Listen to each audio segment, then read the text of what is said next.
Hello once again, everybody, and thank you for joining me in the Bettor's Box. It's BangTheBook.com's MLB betting podcast for Thursday, September 3rd. I'm your host, Adam Burke. This and every edition of the Bettor's Box presented by our friends over at DSI Sportsbook. BTB and the number 200 is that promo code. 100% deposit match bonus for the Sportsbook. 100% deposit match bonus for the live casino at BetDSI. It's only a game until you bet it. Daily picks and tips piece every day over at bangthebook.com for you to check out.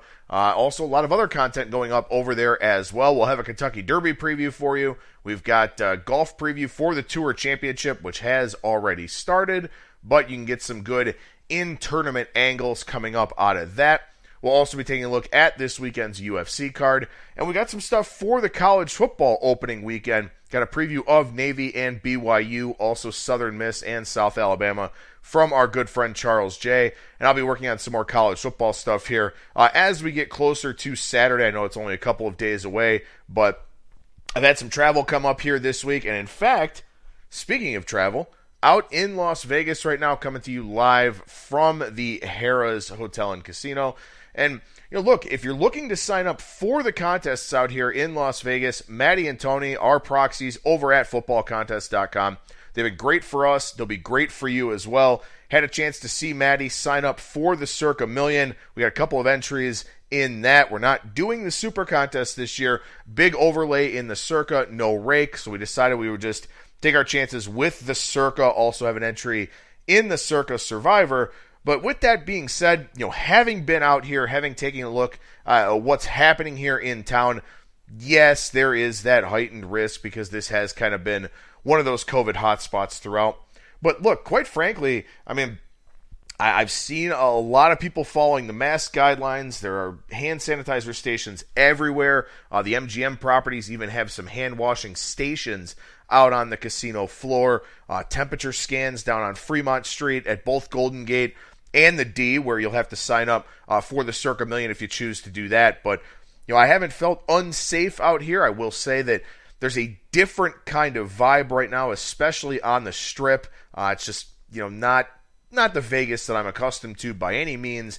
But with that being said, I've had a chance to catch up with some of our podcast guests and, you know, also get signed up here for the Circa Million. So you're running out of time to do that. NFL season starting September 10th. The first Sunday of the NFL season, September 13th. So if you want to sign up for those contests, you're going to have to do it here in short order. But like I said, you know, it's not all that bad out here. You know, table minimum's a little bit higher in certain places. But you know what? If you want to eat at that restaurant you've never been able to eat at, probably pretty easy to do that. Travel, pretty reasonable here at this point in time as well. So, you know, I've been very busy. I was in Traverse City last weekend, Vegas here for a couple days this week.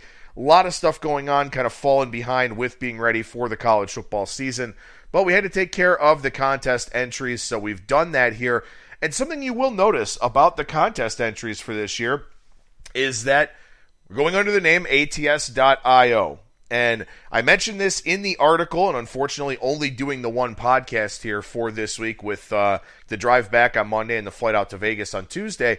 But we are moving the podcast to ATS.io. Now, nothing will change if you are a subscriber for the show because we're keeping the links, we're keeping the RSS feeds and all of that together, but we are changing the name. So you will see a different display name on iTunes, Spotify, Stitcher, Spreaker, all those different platforms. We are changing the name of the show. It will be under the ATS.io header, but, you know, for the most part here, not a whole lot of things will change. I will say that, you know, like I said, you will still be subscribed, so you will be getting it. We're not doing the daily show format that we have been doing in the past here. You know, we're really trying to build out this US-facing site, this ATS.io website. So we are focused in on a lot of content that's going to be going up over there. And also we're going to be adding a video component, either with highlights, you know, kind of capturing some video from the podcast, or just simply doing something different with video, doing a video component in concert with, sort of as a supplement to the podcast. So what the plan is for right now is that I'm still going to do the Bettor's Box twice a week. We're going to do one more central NFL show, one more central college football show. Still getting together with the guests I'm going to have on those, but, we were talking about it, and, the owner of the site really wants to do, a video component, and I wanted to keep the podcast as, close to the format that we have as I possibly can. I think the longer form, is a little bit better, so we're going to do the shorter form video, the longer form, the regular format for the podcasts, just not going to do it 5 days a week. There's a lot of content out there. There's a lot of oversaturation in the market right now, so we decided that this would probably be a pretty good time, to kind of change up the format a little bit here of the show. So we're going to do the Bettor's Box twice a week while the baseball season keeps going, an NFL and a college football show. Brad Powers will be on one of those two shows. I know that for sure, so we'll be able to get back together with him. But again, this will be a bit of a transitional phase, and certainly we were hoping to kind of do this a little bit earlier in the process, but we didn't know if college football was going to be played, and in fact, I've been pretty pessimistic, quite frankly, on the outlook for college football. So, haven't been able to get as prepared as I usually am in terms of having everything together with the scheduling for the podcast and all that type of thing. So, again, I know it's very difficult to make this change right before the start of the season, but it is easier than doing it during the season, which, if we kind of took our time to get into mid-season form, all of that, that's what we would have wound up doing. That would have thrown a lot of people off. So, wanted to make that announcement here on today's show that the podcast will still be with me. We'll still have a lot of the same voices and a lot of the same formatting that you're used to. It's just going to be at ats.io instead of bangthebook.com. And along with that, most of my weekly feature content and daily feature content moving over to ats.io as well. And I certainly encourage you to download the ATS app. Not only have I used it to be tracking picks from the daily MLB picks and tips piece, but also we've added article integration into the app now. So the content posted at ats.io is also available in the app. So it's basically a one-stop shop for you. And starting next week, that will include my MLB picks and tips piece, market watch pieces for college football and the NFL, opening line reports as well. And then, of course, the other feature content, situational betting articles, stuff like that, the things that I do primarily for bangthebook.com. Now, bangthebook.com is not going away. This is just a U.S.-facing site with ats.io. Bang the Book's still the offshore-facing site. We will still have content over there. We'll still have free picks and previews and stuff like that. Some sportsbook promotion articles for the offshore market, things of that sort. But like I said, a lot of the feature content moving over to ats.io. And again, if you download the ATS app, both for Apple and also Android, that's going to be the easiest way for you to not only consume all of the content, but also use all the great features and all the other different things that are going on with that app. So again, highly encourage you to check that out here over the next few days because there will be that transition starting next week. Like I said, I've basically been out of town for a week or so. Things may be moving a little bit slower than we had liked, but there will be that big transition going into next week for the start of the NFL season. So ats.io is the website, ATS app in the Google Play Store and also in the Apple Store there. And there's already a lot of good content over there. We've got some new writers going on over at ats.io. So check that stuff out here over the weekend and then be ready for a lot of the Bang the Book content to move over there. And like I said, we'll be doing this new video component as well. So you get to see my ugly mug a little bit more often here over at ATS. But that is something that we wanted to integrate. And like I said, that's going to be a lot shorter than the traditional podcast format that we've typically had here on the program.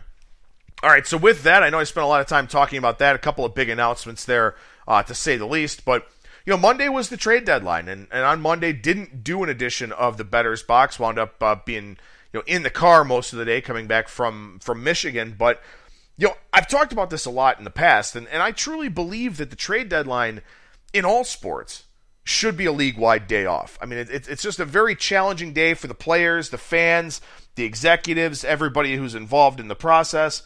So, to me, maybe it was kind of fitting. Maybe it was sort of my silent protest, so to speak, about not doing the podcast on trade deadline day. But there were a lot of transactions, and we were sort of wondering, how things would shake out here in this 60-game season, wondering how teams would handle the expanded playoffs, stuff like that. I think there wound up being a lot more sellers than anticipated. I think there wound up being a lot more moves than anticipated. But in terms of getting some of my thoughts on some of the moves that took place here, the consensus is that the Padres were a big winner here at the trade deadline, and it's hard to argue with that. I mean, they got an offensive upgrade at catcher, getting rid of Austin Hedges, Jason Castro not having a great season. However, he's a guy that's also pretty good in the pitch framing department, but has a higher offensive ceiling than Austin Hedges. So I think that's something that should play really well here for the Padres. Of course, they get Mike Clevinger, as everybody knows. Clevinger, frontline starter potential, number one, maybe a lower end number one, a good number two starter for a rotation that, kind of needs that level of stability. Chris Paddock has not pitched very well. Zach Davies has been a big surprise, but you don't want to buy on a profile like that too much, especially when you talk about getting to the postseason. They pick up Trevor Rosenthal. They made some moves to bolster the back end of the bullpen with some of the injuries that they've had to deal with. So, I think really when you look at what the Padres did here, they got better in a lot of different facets and also kept all of their top prospects. They didn't lose Adrian Morjon. They didn't lose Luis Patino. They didn't lose Mackenzie Gore. They wound up keeping a lot of those top guys in their system. So a great trade deadline for them. And certainly a team that, has picked up a lot of steam here. I saw some odds boosters in the U.S. market for them to win the World Series, stuff like that. A lot of people taking notice with what the Padres have done here so far.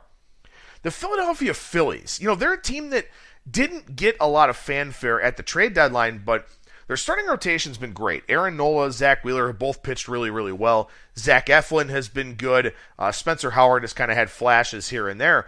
But as we know, the biggest issue for the Phillies is that bullpen. Well, they added a lot of pieces here for that bullpen. They add Brandon Workman, Heath Hembry, David Phelps. They add some guys to give them some options. And that's a big part of the equation here for Joe Girardi is that he didn't have a lot of options. They wound up getting some injury concerns. And they just haven't had a whole lot of effective relievers here. So you can kind of ride the hot hand theory a little bit now with some of these guys like Workman, like Phelps. Good acquisitions for a Phillies team that was in a very wide open playoff race in the National League. The offense has been very good. As I mentioned, the starting pitching has been solid. The bullpen has held them back. And they made some upgrades there with the relief corps. And you sort of wonder, if maybe that's the springboard for them to kind of make a little bit of a push here in the National League East and also solidify their position as one of the wild card teams.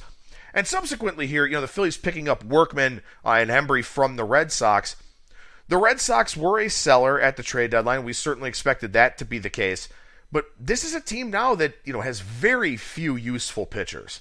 And they trade away one of their top relievers in Workman.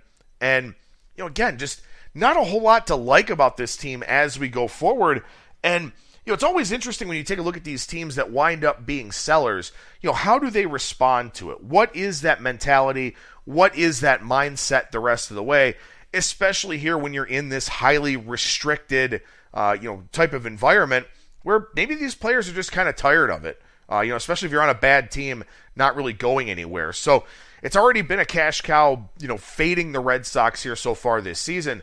But I think with losing Workman and Hembry, another guy who's a pretty capable arm in the bullpen, obviously things are going in the wrong direction here for the Red Sox. And they are not a team that I'd want to look to bet on all that often. And in fact, I am fading them here today with the Toronto Blue Jays.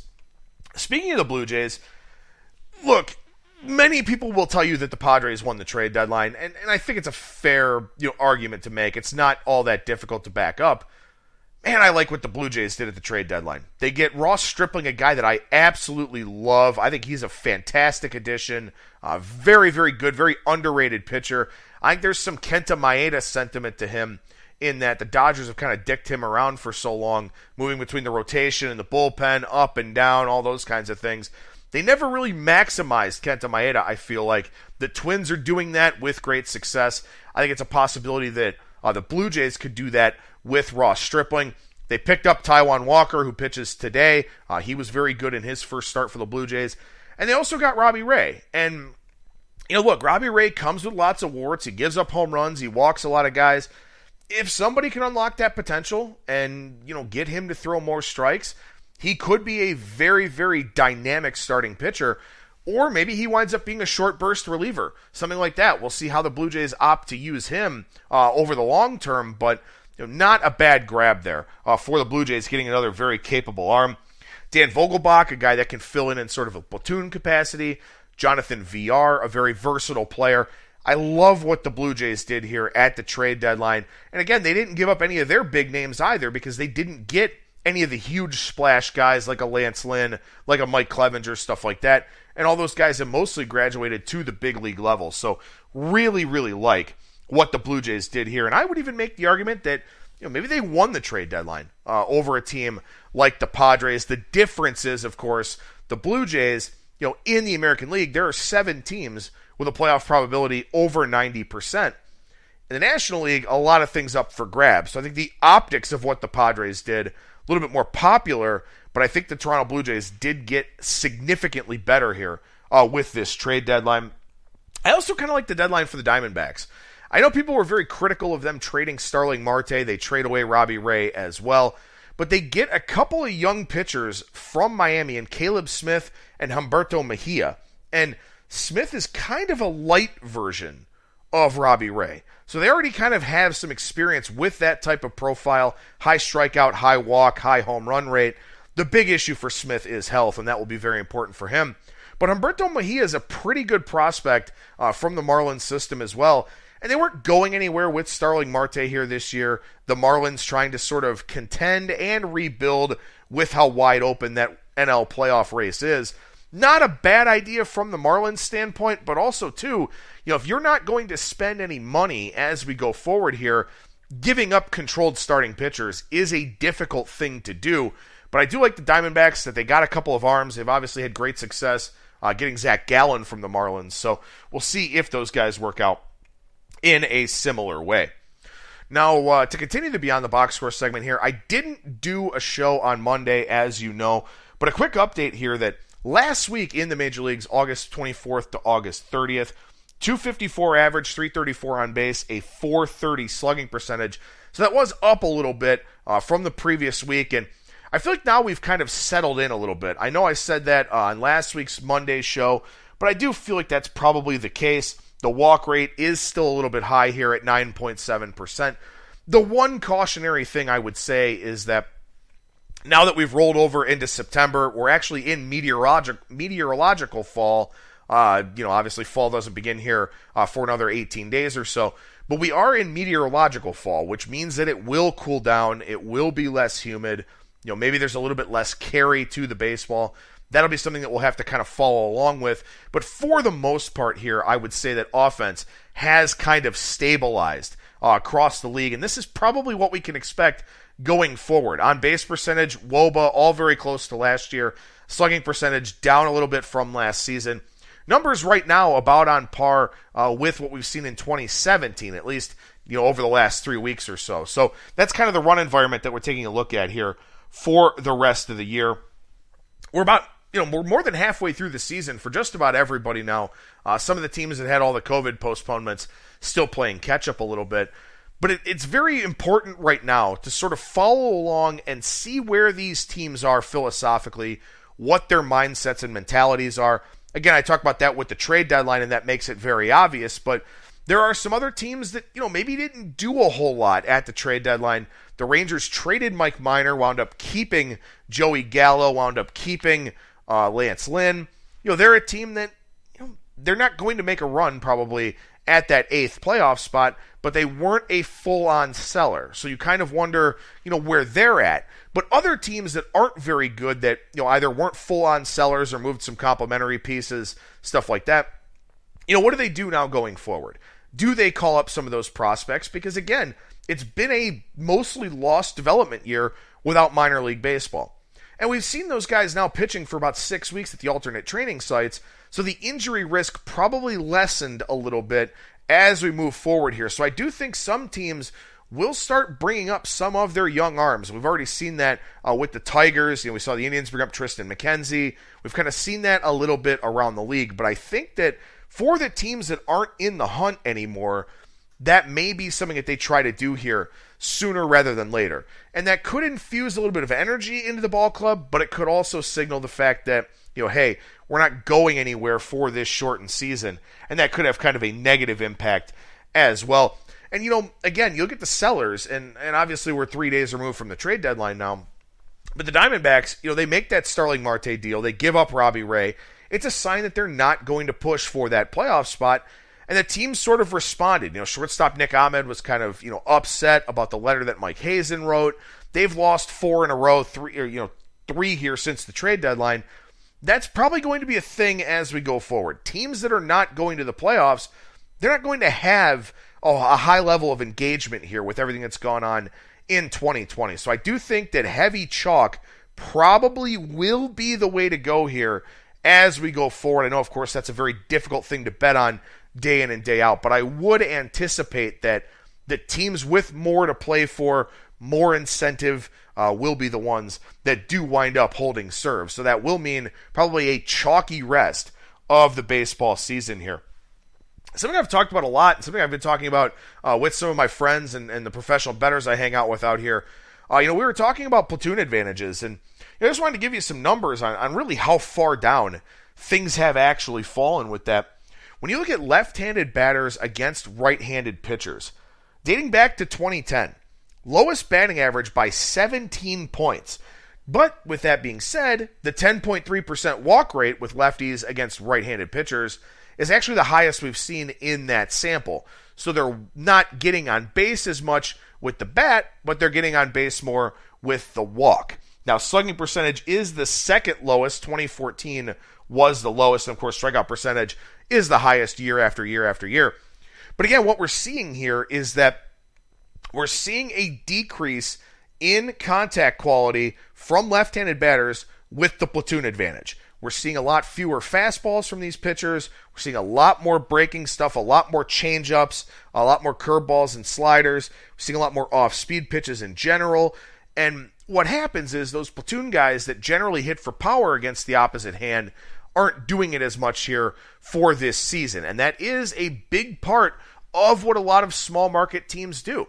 They load up on those left-handed hitters that hit right-handed pitchers that may be a little bit defensively deficient or something like that. But this year, we're not seeing the offensive numbers from left-handed batters against right-handed pitchers.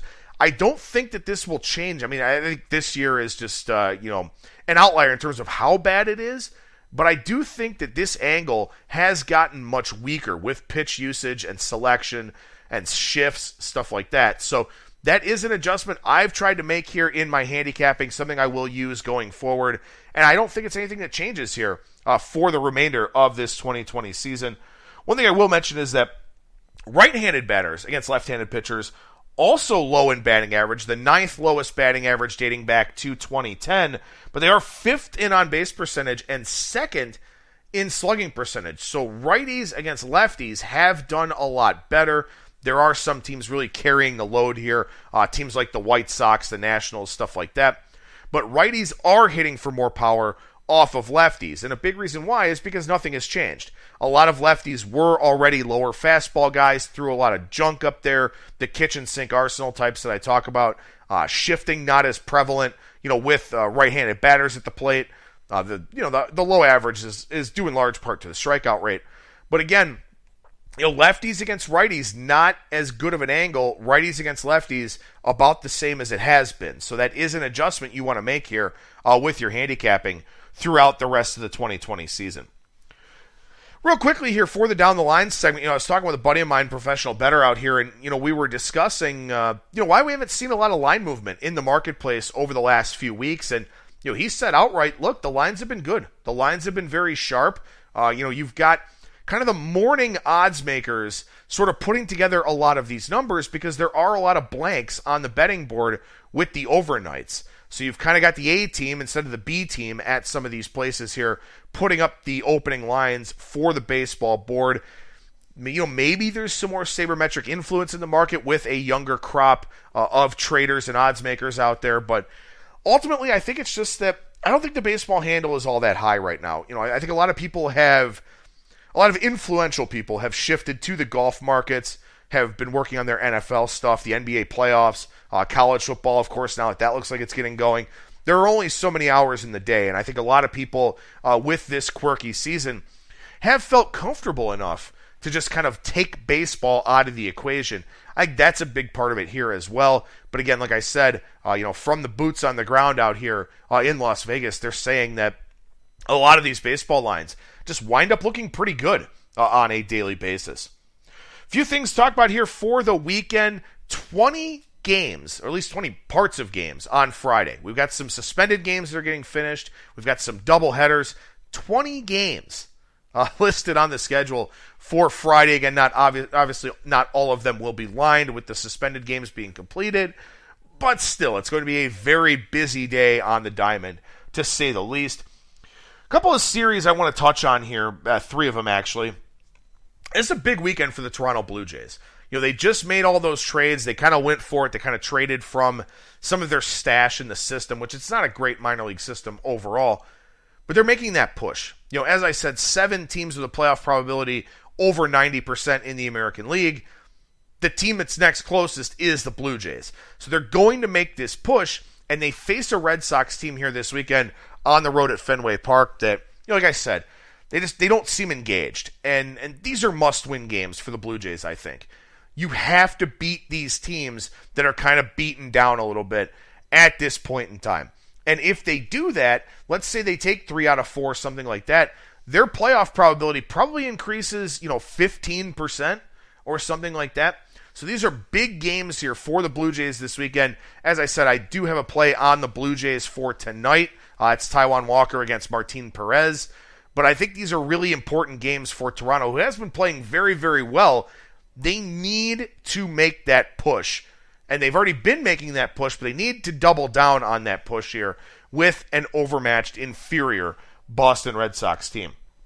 The Padres and the A's play a really interesting series this weekend, as the Padres get 2 lefties. They get Jesus Luzardo and Sean Manaea. Then on Sunday, they get Mike Fiers, and we all know about Mike Fiers and all the regression signs in that profile. So this series matches up pretty well for the Padres here against an Oakland team that, as we know, hasn't played throughout the week because somebody in the traveling party wound up with a positive COVID test. So they'll be shaking off a little bit of rust against a Padres team that, has been playing very well here, also made that big trade deadline push. Interesting series. Not sure there will be a whole lot of betting value on it necessarily, but I do think that's a very interesting series, to say the least. Finally, a big series for the Phillies this weekend. As I mentioned, the NL playoff picture is very cloudy. You've got the Braves who are in, the Dodgers who are in. Looks like the Cubs probably going to be the team that wins the NL Central. But other than that, a lot of interchangeable teams here, a lot of pieces and parts in play. I think that the Phillies need to make a move here this weekend. They improved the bullpen. They improved the worst part of their ball club. The Mets have kind of been all over the place here so far this year. This is a big series for the Phillies. I think they have to win this series. They have to put themselves in a prime position going forward to be one of those teams that grabs a playoff spot. I think they're around 58, 59% playoff probability, something like that. Winning games like this is important against a Mets team that has had some ups and downs of late. So I think this is a really important series for the Phillies. Important to figure out what roles the guys that they just picked up kind of fall into in the bullpen. Those are important things that you want to look for here as well if you're doing some full game handicapping, figuring out, kind of where those bullpens stand and where some of those relievers are going to slot in that were picked up during the trade deadline. So as I mentioned at the top of the show, the big announcements, the podcast moving to ATS.io, most of my feature content moving to ATS.io as well. Download the ATS app. You can get it over at the website, or you can find it in the Apple Store or the Google Play Store. We'll add a video component going forward. Probably try to have that together for next week with the start of the NFL season. But again, look, Bang the Book will still be there. It will still have content. It will still have some free picks, predictions, all of our sportsbook reviews, all of our kind of cornerstone static content. We'll be talking about some of the different sportsbook promo options out there in the marketplace. But again, ATS.io, a U.S.-facing site, kind of the future here of this industry in the United States. So we want to make sure that we're trying to capitalize on that traffic, sort of try to convert that a little bit better. So again, we are moving a lot of stuff from bangthebook.com to ats.io, but like I said, you don't have to change anything with your subscriptions to the podcast. The URL remains the same. The RSS feed remains the same. The name will be the only thing that changes, and I don't know if we'll go with ats.radio, or I don't know what I'll go with for the name of the new show. But what I can tell you is that Monday will be another edition of the Bettor's Box, unless something changes between now and then. That'll do it for me. Thank you so much for listening, everybody, and remember that you will never strike out when you're in the Bettor's Box.